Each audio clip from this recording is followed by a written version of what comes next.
Hey squaddies, and welcome to Thriving with the Sussexes. My name is Dyalla, and I'm here to report on all things Sussex. Don't forget to like, comment, share, and subscribe. Now let's get on with it. Hey squaddies, good morning, good afternoon, and good evening whenever you're listening. Hello. Be sure to check out memberships. You can join if you're interested. And just like with all my information, I'll put it in the description box. Thanks. Archewell released the first impact report for 2020 to 2022. The royal couple launched Archewell in 2020 after stepping down from their senior roles from the British royal family.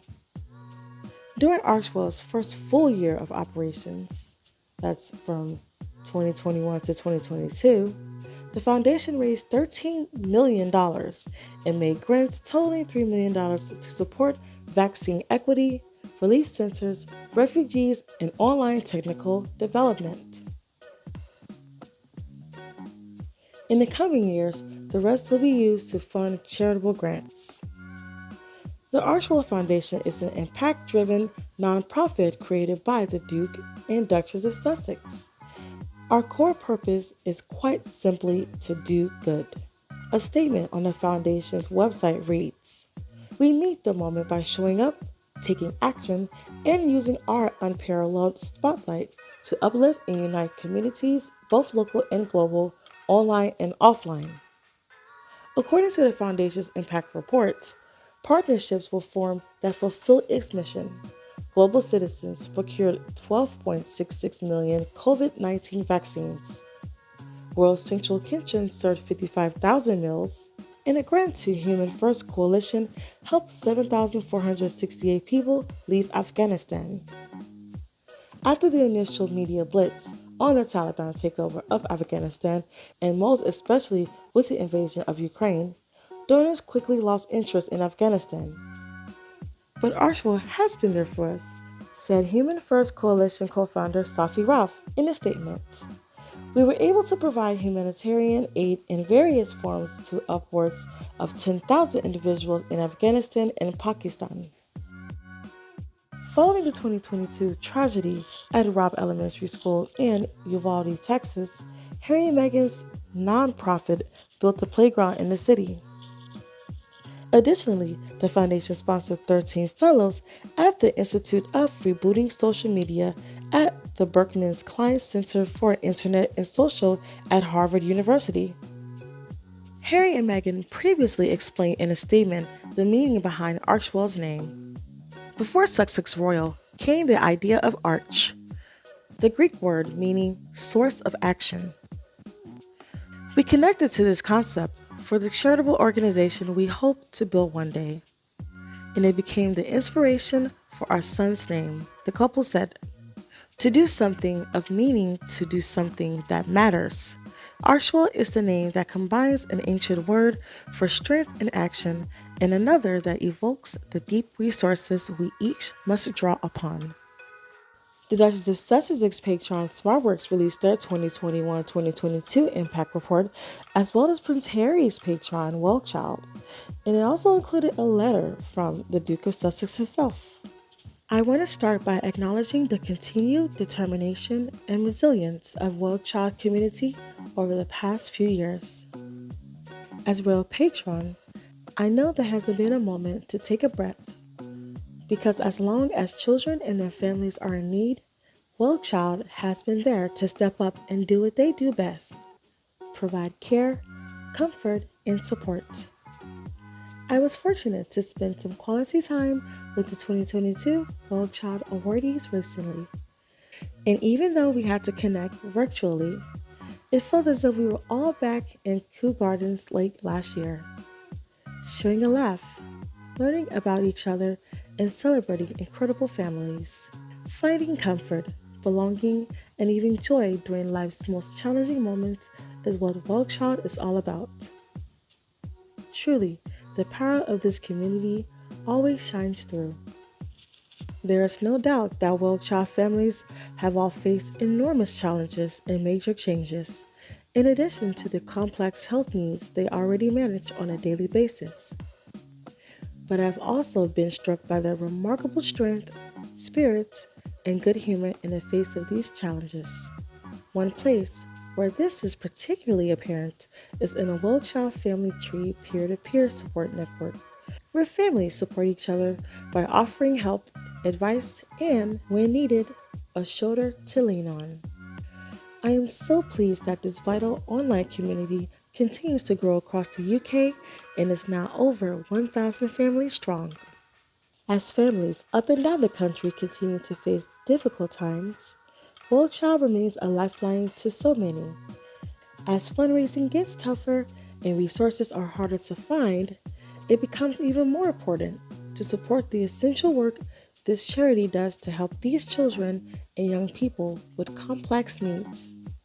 I would like to thank the entire Well Child team for their fantastic work and dedication over this last year, going above and beyond and continuing to reach out more and more seriously ill children and their families. We greatly value the contributions of everyone at Well Child, including the expanding number of family tree members, along with the staff, volunteers, nurses, and supporters who are all doing an incredible job to make life better for these most deserving young people. Finally, I would like to take this opportunity to say a heartfelt thank you to Colin Dyer for his outstanding service as World Child's Chief Executive for 14 successful years.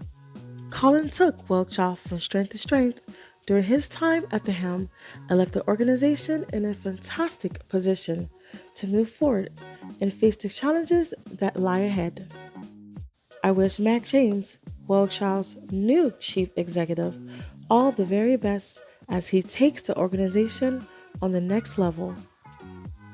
I know that his significant experience working for World Child over the years will enable him to do this exceptionally well. Prince Harry, the Duke of Sussex. Prince Harry is also donating $300,000 to the charity from his proceeds of his book Spare. Congratulations to Harry and Meghan and Archewell, showing the world that once again that service is universal. And in other news, this is a really cute article from Food and Wine, proudly bragging about appearing in Prince Harry's Spare, and rightfully so. I know I would have been bragging. On an article written by Stacey Leska, when Prince Harry's book Spare hit shelves on January 10th, fans, royal followers, and the ultra-curious among us tore through its pages to find some rather salacious details of royal life. While we'll leave most of that up to our friends, there was one particular passage that caught our attention. You know, the one on page 283, when Harry admits that he and Meghan are big-time Food and Wine fans, and that one of our recipes was the centerpiece of an early date. So yeah, Harry pretty much on that page, he wrote of a secret trip to the grocery store with Meghan. So yeah, and they were pretty much bragging about that. Not Harry and Meghan bragging about it, but Food and Wine. I'm going to share the link to the article on the descriptions as well as the community section.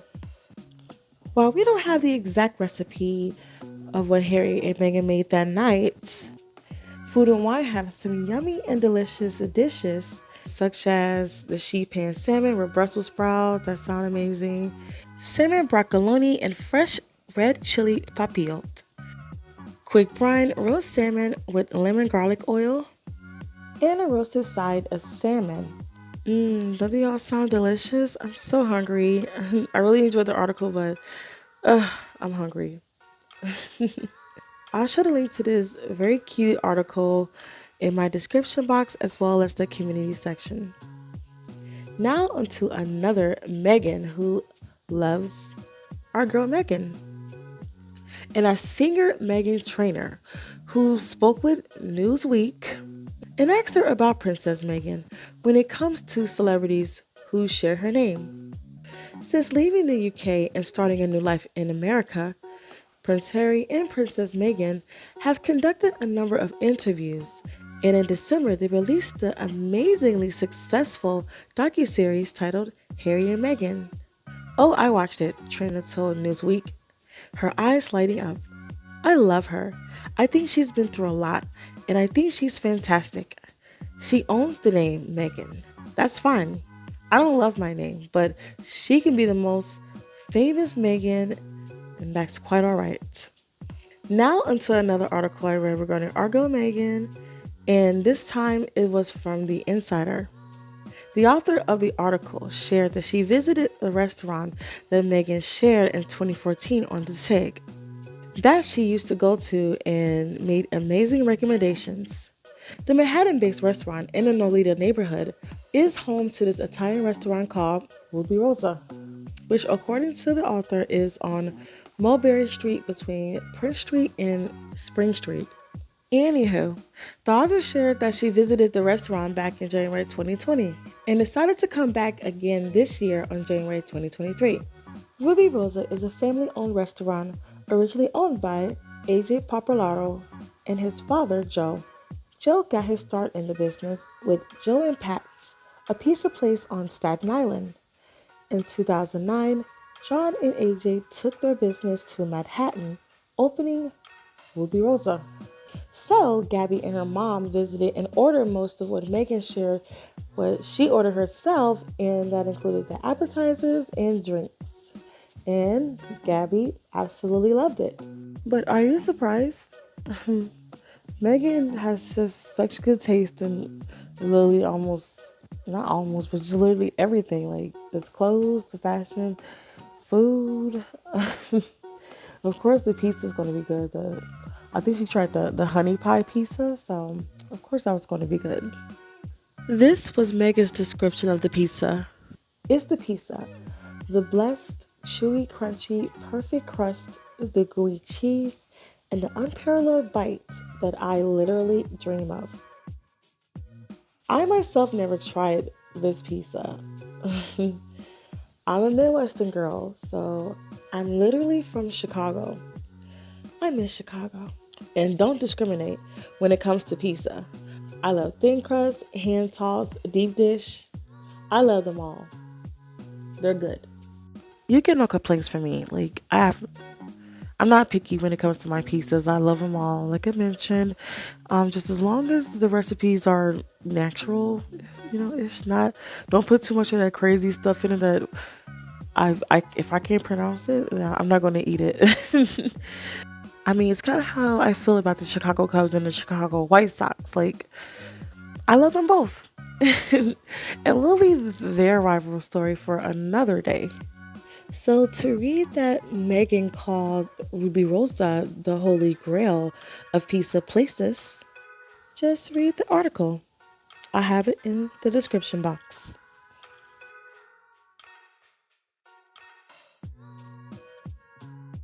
Trying to stay calm, breathe out, breathe in, breathe out, breathe in. Or is it breathe in, breathe out, breathe in, breathe out? Ugh, what the hell is wrong with you now? I'm getting backlash from people who actually studied early childhood development. And not just from the UK, but also from also the US. It took 10 years for some kind of idea that would be easy enough to read and follow through. And now they're trying to blow it. I knew it would be a matter of time before they caught this scam, and yet here we are. The cat's already out of the bag. What cat? Ugh, and all that fake smiling and touching were all for nothing. At least everybody is admiring my fashion choices. No, everybody was admiring Meg's fashion choices. You just have this creepy and disturbing obsession with any royal women who are more accomplished, popular, and influential than you are. Your current obsession is now with Meghan. Meghan, you told me to dress like her. Because I thought that just dressing like her would give us good press. It clearly wasn't the case. Harry's spare caused so much disarray for us. Disarray? Untidiness has nothing to do with this. Who said anything about untidiness? You just said Harold's book calls disarray. Oh, what bother? Ugh, you're just a mumbling idiot. bumbling idiot! You're bald and bitter that Harry has everything you've always wanted. The most I've heard from you without a mumble. Tampon, baby. I was able to come up with blankets made of tampons. Oh, Willie and Kate, why are you in my husband's office? Don't bother. They practically live here. Now, why are you two in my office? Well, it would be my office in 3 to 10 years. Hopefully less than that. Or you could be as lucky as our ancestors and perhaps George will be my successor. Is that a threat? Oh, rubbish. My main focus is the Queen's jewelry collection. Now without getting past me. I can push you out of the way. Num num num num. A small push will solve that problem. Try me. Don't underestimate Camilla, darling. She's as rough as a bull when angered. Her fist is equally as rough. What did you say? At least my head doesn't reflect objects. At least I can talk without neighing or barking. Tampon, baby. Have you heard the 2020 to 22 impact reports from Archewell? Yes, it was quite a success. Now if Harold would answer my damn phone calls regarding my extravagant coronation. Why bother inviting him and not a woman? Because at the end of the day, Harry is also my son. And having him bring Meghan and their children over would bring me great press ahead of the coronation. I won't invite him to my coronation. And whether it's Meghan would wear. Something that you'll be copying within 6 to 18 months. Your display of playing Harry the PDA Prince is a joke. The thought of being anywhere with you is dreadful. And Harry, for the life of me, takes the time to write to his patrons. And his writing improved greatly. William, perhaps you should follow suit. Why would I write to a bunch of freeloaders? It's the least you can't do. Cosplaying Harry and Meghan without doing the actual work would no longer cut it. As a modern royal, I'm modern. I am more modern than Harry. Look at my biceps. I work out as long as he used to when he was here. I do more yoga than his Yankee wife. Rumor has it that Harry and Meghan are working on another project. what is it? I haven't gotten the full details, but then it's all rubbish. Don't you dare disrespect my wife. You can do whatever you want with yours. That's his problem. He doesn't do anything with me. I would call that a blessing. Oh, shut up. Make me. Ugh. So really, did you see Harry and Meghan at Ellen DeGeneres' birthday renewal ceremony? It makes my blood boil how happy that Ginger is. Laughing and carrying on as if he's a peasant and surrounded by Hollywood. Supposed to be me. I'm supposed to be with Hollywood. I'm supposed to be respected. Why does everybody like him? Do you really not know? There you are, Chuck. Ugh. What are you doing here? I came here to pick up my drinking buddy, Katie. Shh, shh. Not so loud. Pathetic. And to announce that I'm suing that gal. What girl? Virginie. Oh, take a nap, Andrew. Not after you give me some more money. Money? Camilla, darling. Well, I used to play a vocal would do the trick. Is that right, Unc? Anything heavy is good enough for me. All of you, out of my office, at once. That's it for this podcast. I'd like to take this opportunity to thank each and every one of you subscribers for your support of Thriving with the Narcissists. Harry and Meghan are worth fighting for, and I will proudly continue to and enjoy giving you all content, whether it's Sussex news updates, music videos, sharing articles, doing skits, etc., you name it. In the meantime, I hope that your days are filled with blue skies, sunshines with positive vibes. I'd like to thank you for watching. Don't forget to like, comment, share, and subscribe, and hit that bell. Also, join the membership. I have the link inside the description box. My name is Deanna, and you were watching Thriving with the Sussesses. Talk to you soon.